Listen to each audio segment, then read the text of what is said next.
outward appearances, John had everything going for him.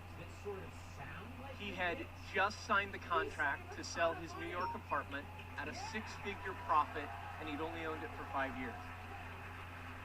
The school where he graduated from with his master's had just offered him a teaching appointment, which meant not only a salary, but benefits for the first time in ages.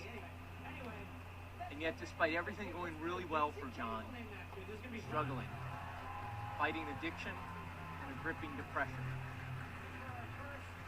On the night of June 11th, 2003, he climbed up to the edge of the fence on the Manhattan Bridge, and he left to the treacherous waters below.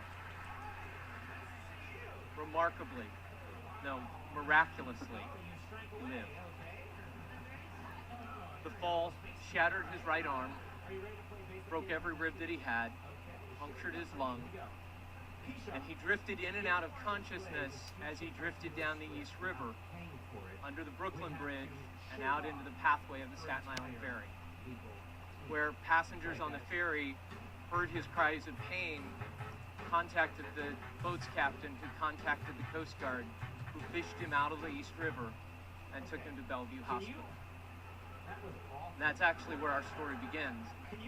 Because once John committed himself to putting his life back together, first physically and emotionally, and then spiritually, he found that there were very few resources available to someone who has attempted to end their life in the way that he did. Research shows that 19 out of 20 people who attempt suicide will fail. But the people who fail are 37 times more likely to succeed the second time. This truly is an at-risk population with very few resources to support them. What happens when people try to assemble themselves back into life, because of our taboos around suicide, we're not sure what to say, and so quite often we say nothing. And that furthers the isolation that people like John found themselves in. I know John's story very well, because I'm John. And this is, today, the first time in any sort of public setting I've ever acknowledged the journey that I have been on.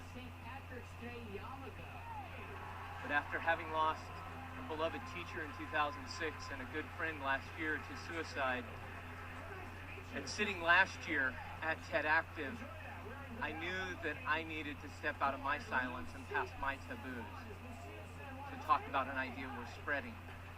And that is that people who have made the difficult choice to come back to life need more resources and need our help. As the Trevor Project says, it gets better. It gets way better. And I'm choosing to come out of a totally different kind of closet today to encourage you, to urge you that if you are someone who has contemplated or attempted suicide, or you know somebody who has, talk about it. Get help. It's a conversation worth having, an idea worth spreading. Thank you.